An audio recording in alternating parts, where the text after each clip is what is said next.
नमस्कार शेतकरी बांधवांनो, आज आपण गणेश मशिनरी पंढरपूर येथे काही शेतकरी बांधव विटू माऊली इंजिन कोयपे खरेदी करण्यासाठी आलेले आहेत. तर त्यांची आपण मुलाखत घेणार आहोत. आज आपण शेतीसाठी बघत आहोत. सोयाबीनचा सीझन चालू झाला आहे किंवा ज्वारी, बाजरी, मका, हरभरा, तूर, कापूस, सोयाबीन, उडीद, मूग, ऊस या पिकाला गवत हा प्रश्न आपल्या भारतामध्ये किती गंभीर झालेला आहे. आज मजुरांची संख्या किती बिकट झालेली आहे.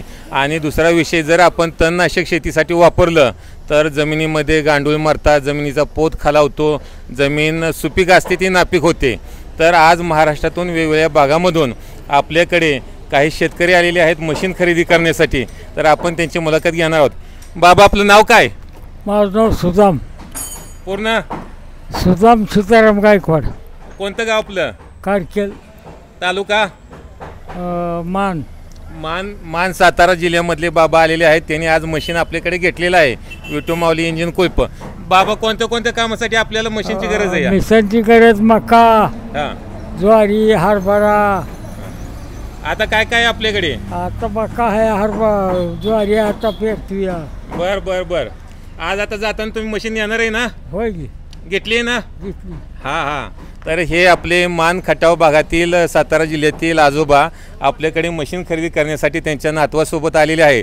आणि विशेष म्हणजे मशीन पाहिल्याशिवाय बाबांनी नातवाला पैसे दिले नाहीत मशीन खरेदी करण्यासाठी. बाबा मनापासून असले. बरोबर आहे का? बरोबर आहे. आज तुम्ही नोटा काढून दिल्या ना, मग आता कोणी द्यायचं? म्हणजे नातवाच्या हातात तुम्ही बघितल्याशिवाय पैसे नाही तर दिलं देऊन चालत नाही. पैसे आपल्याला तुकडं कोण घालायचं? बरोबर आहे. बाबा म्हणते पैसे नातवाच्या हातात देऊन आपल्याला तुकडं कोण घालायचं. काका, आपलं गाव कोणतं? नाशिकचे. आम्ही सिन्नर तालुक्यामध्ये राहतो. जामगाव पास ते खेडेगाव आहे.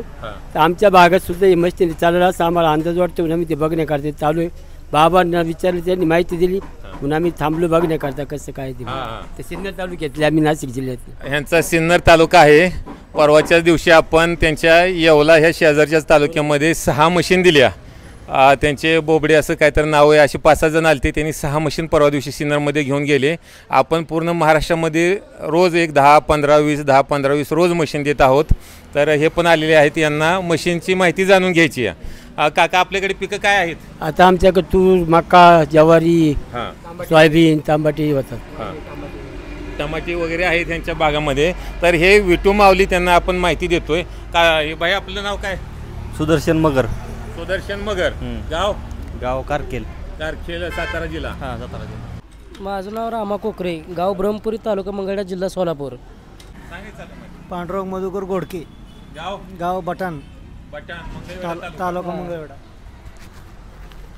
तर आपण पाहू शकताय की हे वेगवेगळ्या भागातील शेतकरी बांधव आपल्याकडे विटू माऊली इंजिन कोळपणी यंत्र हे पाहण्यासाठी, माहिती घेण्यासाठी आणि खरेदी करण्यासाठी आलेले आहेत. तर मी या सर्वांना आपल्या मशीनबद्दल माहिती देत आहोत. हे विटू माऊली इंजिन कोळपे हे आपल्याकडे ज्वारी, बाजरी, मका, हरभरा, तूर, कापूस, सोयाबीन, उडीद, मूग, मटकी, कपाशी ह्या पिकासाठी चालतात. ते यामध्ये आपण गवत काढू शकतो, सरी सोडू शकतो, त्यानंतर ऊसाची बाळभरणी करू शकतो. आपल्या वेगवेगळ्या पिकामध्ये जे आपण मल्चिंग करतो त्या मल्चिंगला माती लावू शकतो. वेगवेगळ्या पिकाची पेरणीसुद्धा आपण करू शकतो ह्या मशीनद्वारे. दुसरी गोष्ट सांगायचं झालं तर ह्याच्यावरती आपल्याला फवारणीसुद्धा करता येते. आणि ह्याला लागणारी जी अवजारं आहेत ती आमच्याकडे अवेलेबल आहेत. आपण बघू शकतो की आपण मशीनच्या बरोबर गवत काढणीसाठी किंवा वेगवेगळ्या पिकासाठी कुळव देतोय. ह्या कुळवाच्या बरोबर आपण 12 इंची एक पास देतोय आणि 14 इंची एक पास देतोय. हा आपल्या वेगवेगळ्या अंतरानुसार ॲडजस्ट करता येईल. काही शेतकऱ्यांचे 18 इंच अंतर असते, काही शेतकऱ्यांचे 24 इंच म्हणजे 2 फूट अंतर असते. तर आपण ह्याला मोठी पण पास वापरू शकतो. दुसरी गोष्ट, आपण ह्याच्याबरोबर कल्टिवेटर देतोय. हा कल्टिवेटर आपल्याला वेगवेगळ्या पिकांमध्ये जमीन भुसभुशीत करण्यासाठी चालू शकतो. त्यानंतर आपण ह्याच्याबरोबर नांगर देतोय. हा नांगर आपल्याला ऊसाची बाळभरणी करण्यासाठी एकदम खास चालतो. दुसरी गोष्ट मल्चिंगला माती लावण्यासाठी किंवा वेगवेगळ्या पिकाला भर लावण्यासाठी ह्याचा नांगराचा उपयोग होतो. याला बाळभरणी नांगर असं म्हणतात. त्यानंतर आपण ह्याच्याबरोबर रिझर देतोय. हा रिझर आपण पाहू शकता वेगवेगळ्या पिकांमध्ये भर लावायला चालतो, सरी सोडायला चालतो. त्यानंतर सांगायला गेलं तर मकीला दहामं वगैरे पण सोडण्यासाठी ह्या रिझरचा उपयोग केला जातो आणि वेगवेगळ्या कामानुसार अंतरानुसार ह्या रिझरचा आपण उपयोग करू शकतो. दुसरी गोष्ट सांगायचं म्हटलं तर हे पेरणी यंत्र या हे पेरणी यंत्र आपल्याला पाहिजे तसं अंतर ह्याचं 2 फानामधलं आपल्याला सेट करता येतं. त्यानंतर आपण ह्याला चकत्या देतो. वेगवेगळ्या लागणारे चकत्या सर्व पिकाच्या चकत्या देतो. वेगवेगळ्या अंतरानुसार लागणारे ह्या चकत्या आहेत. त्यानंतर पाण्याचं टूलकिट वगैरे पण मशीनच्या बरोबर देतोय. आणि मशीनची खासियत जर सांगायचं म्हटलं तर हे आपलं पूर्ण लेझर कटिंग मशीन आहे. लेझर कटिंग मशीन आहे. हे मशीन बाकी मशीनपेक्षा फार वेगळं आहे. जर ह्याचं वेगळेपण सांगायचं म्हटलं तर बाकीच्या जी कंपनीच्या किंवा बनवणारे आहेत ना ते अँगलचे वगैरे बनवतात. त्याला ना डायगोनिया नसतो, ना डायग्रॅम नसतो, ना इनियर एस्टिमेट नसतं. ह्या मशीनला पूर्ण इनियर एस्टिमेटनुसार बनवलेलं आहे. आणि सगळ्यात महत्त्वाची गोष्ट म्हणजे ह्याला गिअरबॉक्स दिलेला आहे. हा आपण पाहू शकता गिअरबॉक्स. हे इंजिनची पॉवर आहे. इंजिनची पॉवरला पहिला आपला इथं गिअरबॉक्स लागतो. दुसरी गोष्ट ह्याला चेन येते. चेनमध्ये हा दुसरा गिअरबॉक्स येतो. हा दुसरा गिअरबॉक्स तुम्ही 99% मशीनमध्ये पाहू शकता, कोणाकडेही भेटत नाही.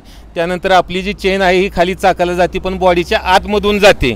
जर बाकी कंपन्याचं पाहायला गेलं तर तुम्ही बॉडीच्या बाहेरमधून चेन असते आणि आपल्या झाडाचा किंवा पिकाचा पाला शेंडे हे पूर्ण ह्या मशीनमध्ये अडकले जातात. पण ह्या आपल्या मशीनमध्ये अजिबात तुमच्या कोणत्याही पिकाचा पाला शेंडा वगैरे काही अडकलं जात नाही, कारण याला गिअरबॉक्स आहे. आणि सगळ्यात महत्त्वाची सांगायची गोष्ट म्हटलं तर जर आपल्या ह्याला चाकाला वगैरे खाली जर दगडाचा धक्का बसला किंवा इसका बसला तर डायरेक्ट ज्या कंपन्यांचे चेन चाकाला जोडलेली असते त्याचा डायरेक्ट इंजिनचा हा शाफ्ट तुटतो. हा डायरेक्ट शाफ्ट तुटतो.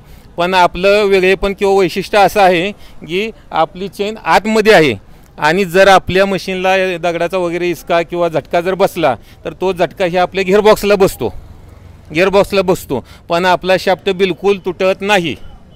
बाकी कंपनीचे हे शाफ्ट तुटतात आणि मग ते विक्रेते आहेत ते तुमच्याकडून डबल पैसे वसूल करतात. तर आपल्याला ह्याची कोणत्याही प्रकारची असली काळजीसुद्धा घ्यायची गरज नाही, कारण हे आपल्या ऑलरेडी कंपनीनं दिलेलं आहे. दुसरी गोष्ट ह्या मशीनला एखादा लहान मुलगासुद्धा ऑपरेट करू शकतो. बटन बघ आता तुम्ही पाहू शकता लहान मुलेसुद्धा ह्याला ऑपरेट करू शकतात.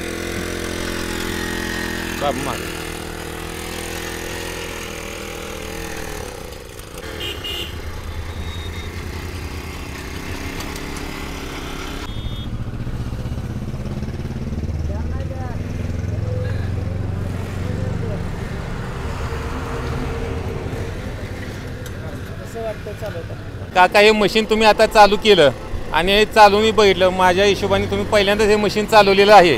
तर हे तुम्हाला चालवताना कसं वाटतं? आता जरा इंजिन बंद करतो. हां चालवताना एकदम फ्री असं मोकळं वाटतं, काही हादरत नाही, काही नाही, हां व्यवस्थित चालतं एकदम. हां त्याच्यामुळे आता पहिल्यांदाच मी आता त्याला प्रॅक्टिस झाल्यावर मी बरोबर ती चालवेल. तुम्ही आज पहिल्यांदाच मशीन पाहिलं पण आणि हातात पण घेऊन चालवलं पण ते एकदम तुम्हाला चालवायला सोपं वगैरे वाटलं, बरोबर आहे का? याच्यामध्ये कोणत्याही प्रकारची दिक्कत वगैरे चालवताना येत नाही आणि वयस्कर व्यक्ती सुद्धा ह्याला चालवू शकतात. ह्याला काय असं म्हणजे अनुभवी किंवा ट्रेनिंग ड्रायव्हरची गरज आहे असं बिलकुल नाही. हां आता माझं वय 70 आहे तरी मी ते चालवू शकतो. काकांचं वय 70 आहे तरी हे काका चालवू शकतात. म्हणजे आपण समजून जावा की हे मशीन लेडीज पासून सर्वजण चालवू शकतात. याच्यामध्ये कोणत्याही प्रकारचं अवघड वगैरे काही नाहीये. दुसरी गोष्ट आमचं विटू माऊली इंजिन कोळपे कंपनी पंढरपूरला असून हे आमच्याकडे दररोज एक 20 ते 25 मशीन बनतात. साधारण 30 ते 40 मशीनची आमच्याकडे दररोज डिमांड असते आणि पूर्ण महाराष्ट्रामध्ये आम्ही मशीनची सप्लाय देण्याचा प्रयत्न करत असतो. आपल्याकडे VRL ट्रान्सपोर्टला आम्ही पाठवतो. 2000 रुपये देऊन बुकिंग करायचं आणि आपल्या तालुक्याच्या ठिकाणी किंवा जिल्ह्याच्या ठिकाणी मशीन आल्यानंतर उरलेलं पैसे देऊन आपलं मशीन घेऊन जायचं. हे चालवायला वगैरे बिलकुल सोपं मशीन आहे. आपण पाहू शकता आम्ही अशा पद्धतीनं मशीन बनवत असतो. हे मशीन खरेदी करण्यासाठी गणेश मशिनरी अहिल्या पुलाजवळ पंढरपूर या ठिकाणी संपर्क करायचा आहे. विटू माऊली कोळपणी यंत्र हे पूर्ण महाराष्ट्रामध्ये, कर्नाटकमध्ये, गुजरातमध्ये, राजस्थानमध्ये, मध्य प्रदेशमध्ये आम्ही रोजच्या रोज सप्लाय करत आहोत. तरी जर कोणाला हवं असल्यास आपण संपर्क साधू शकता. गणेश मशिनरी पंढरपूर, धनश्री कॉम्प्लेक्स, गाळा नंबर 5 आणि 6, अहिल्या पुलाजवळ पंढरपूर. Mobile number 92 06 06 06 70. धन्यवाद.